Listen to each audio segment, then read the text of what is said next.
Thanks for joining us again. Let's do a quick recap.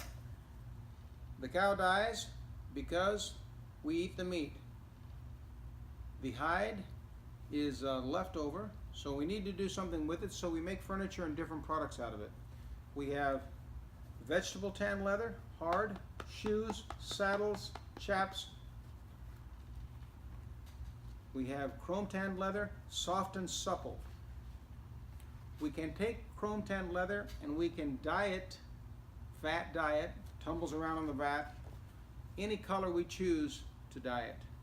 After we dye it, we're going to spray it with coatings, color coating, maybe a print coat, clear coating, so that we can use it and it doesn't soil. So this is my chair, but it represents a car, and the fact that cars have a clear coating and a color on top of it. Color coating first, clear coating second. We wax our cars, we wash them, we take care of them. So how do we protect our investment if we're owning leather, or what recommendations do we give our customer?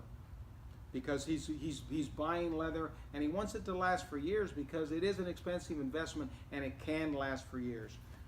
We use a chrome tan piece of leather from a reputable source, a reputable manufacturer. We can use die-cast or bonded wherever it's appropriate. And now we want to be able to take care of our furniture. So let's talk about how we can damage our furniture.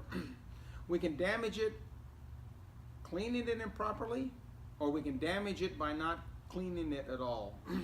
Now myself, with all the kids and with the dogs, I probably shouldn't buy a beige or a white or a cream colored sectional sofa. I'm probably going to be unhappy with it. I wear jeans all the time. Jean dyes transfer very easily on beige. It used to be we didn't have a lot of problem with clothing transfer, because clothing was made in here in the United States, a lot of it. But so much, if not most of the leather is made overseas now. The color transfer, the dyes are not quite as good, so the color transfer is a little more on our clothes, from our clothes to our leather furniture. So if I take a red sofa and set it in front of a window, and it's a leather with not a lot of perfection on it, I can guarantee you it's going to fade. Say if you take any aniline dyed leather with no protection on top of it, put it in the sunlight, it is going to fade. So we do want to consider where we're putting the furniture. If it's a customer with kids, if it's a customer with dogs, if it's a customer that's going to put it in their den, then we want to give them a leather with a lot of protection on top of it. We want to be able to rub it. If it darkens within 10 times, we don't want to give it to that customer. So a customer may have a dog. If they put flea spray on their dog and it rubs in the front of your sofa, it's also could possibly damage the leather sofa, because it's most of them a lot of them are alcohol based. It really is just common sense. Once we've learned how to test our leathers for heavy protection, or jean jacket of leathers, silk blouse of leathers, Great Dane of leathers, Chihuahua of leathers, once we've learned how to test it, then it pretty much common sense as for the different applications. Heavy use, heavy protection. Less use, we can go with less protection on the leather. How do we damage our leather? Clean it with the wrong product, or don't clean it at all and build up hair oils, leg oils, arm oil, or general soiling. Can we take ink off leather? If you catch it right away, you can take ink off of it. If you use alcohol or hairspray or the different things that people suggest, you can pull the color off of and you more than likely will pull the color off of it. You know how ink goes right down through a piece of paper? Well, you can imagine ink working its way into our clear coating, and then by a couple days working our way down into our color coatings also. If you catch ink right away, you can erase it. Take an eraser, a pencil eraser, an ink eraser, try to erase it first, and then try a good cleaner conditioner and try to erase it, and you might pull it out. Otherwise, you're probably going to need professional help to clear it out. Remember, we talked about the pH of leather is 4.5, it's acidic, so we shouldn't use any products that are not pH balanced to leather. We shouldn't use any product with soap in them. We shouldn't use any products with oil in them. We shouldn't use any products with silicone in it, with lanolin, with any of the crazy things that people try to use on their leather or try to recommend for their leather nowadays. Why? Any more than we would try to clean the metal. Say, look, I got this product, watch, I'm going to oil the metal on your car. You can't oil the metal on your car. You can't oil the leather on your furniture. Why can't you oil it? Because you can't, all you're going to do is damage these coatings on top of your leather. You're going to damage the clear coating, you're going to damage the color coating if you get through the clear coating. You may make it sticky, silicone is going to migrate back and forth. The oil that we need for our leather is put in during the tanning process by the manufacturer. If we keep our clear coating and our color coating in good shape, then we're never going to need to put oil on our leather. The only way we could possibly put oil on our leather is if the manufacturer gave us some of his tanning oil and we drove it from the backside, got inside the sofa, inside the cushion, and drove it from the backside, then we could put oil on our leather. Nothing, we shouldn't put anything on our leather that's going to damage the coatings on our leather. And it's very important to remember that. Read what the products say. Some of the products say, call the poison center if you swallow it. Use gloves, may cause a rash on your hands. Wash with soap and water when you get done with this product.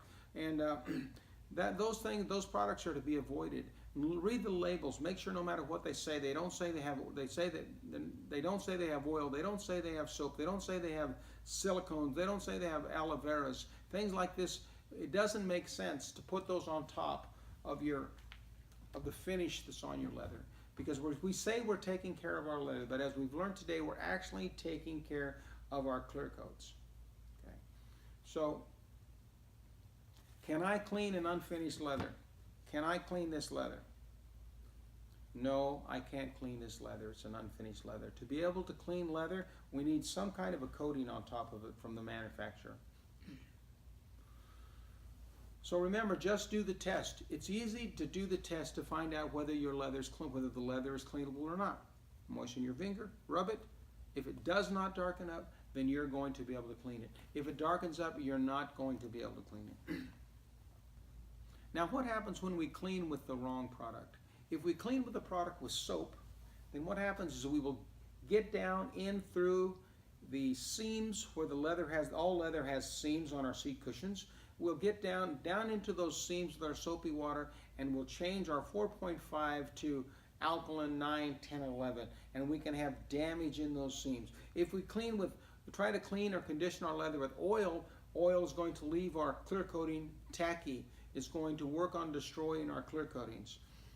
Now, do we need to clean and take care of our leather? Yes, we do. So let me show you an example of someone that didn't clean their leather. This came off of an elderly gentleman's chair or sofa, and we can probably see that spot there on the back. You can see the spot. So even though this is a protected piece of leather, even though it has a red base and print on it and a clear coat, the oil seeped down through the clear coat and through the color coating and damaged the leather. So this is what we call pH damage to the leather. Now here is where the leather has no pH damage. We couldn't tear it if our life depended on it. Here is the leather with the pH damage from the oil. It just comes apart like wet cardboard. That's why we need to clean and take care of our leather. Now, I would like to thank everybody for watching the video. Please email us if you have any questions or anything we can help you with. We do leather for a living.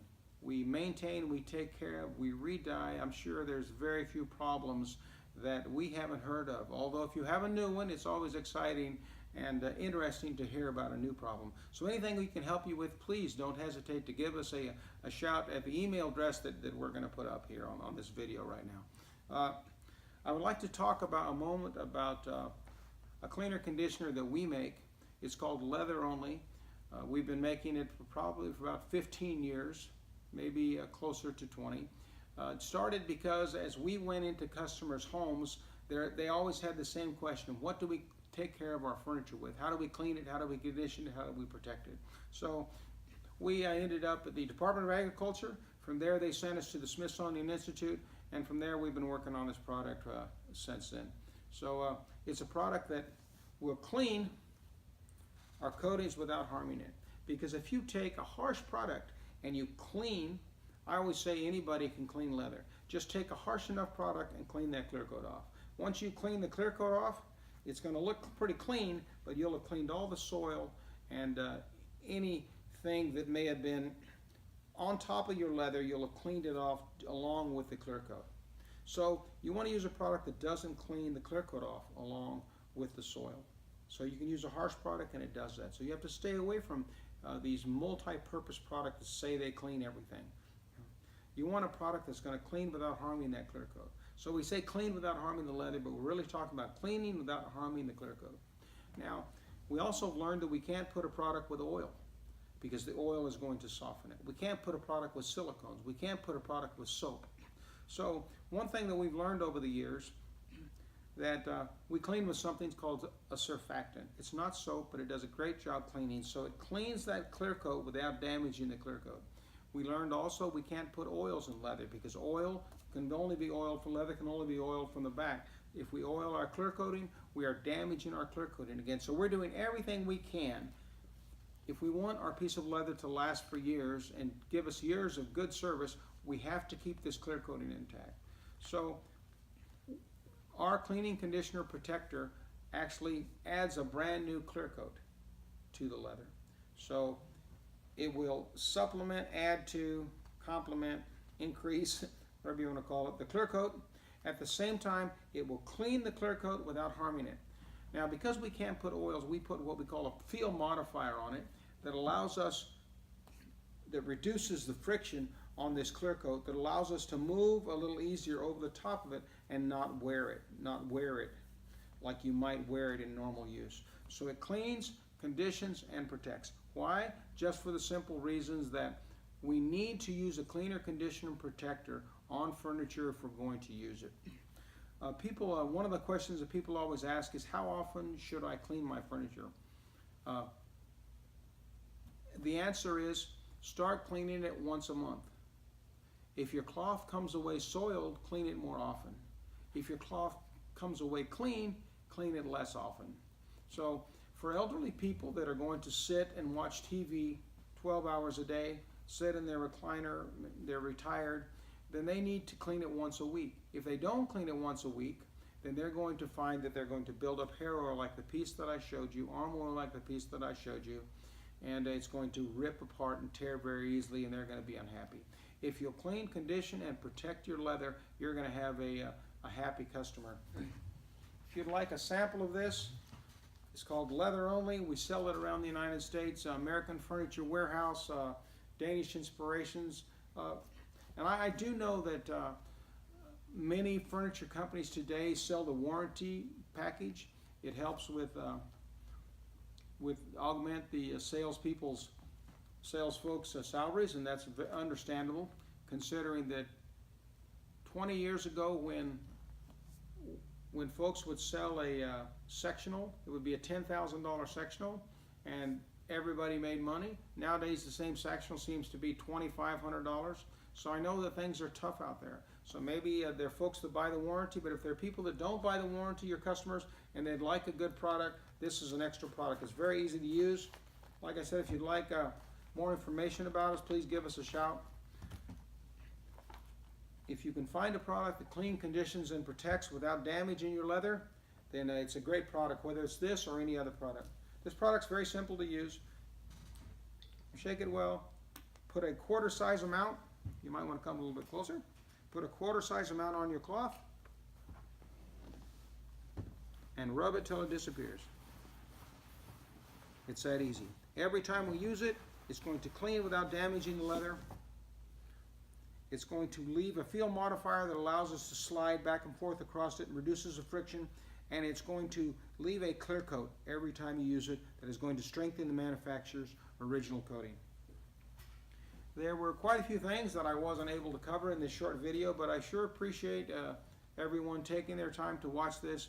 And like I said, any questions, please give us a shout. And thank you for taking your valuable time to watch this video. I hope it helped. Thanks again.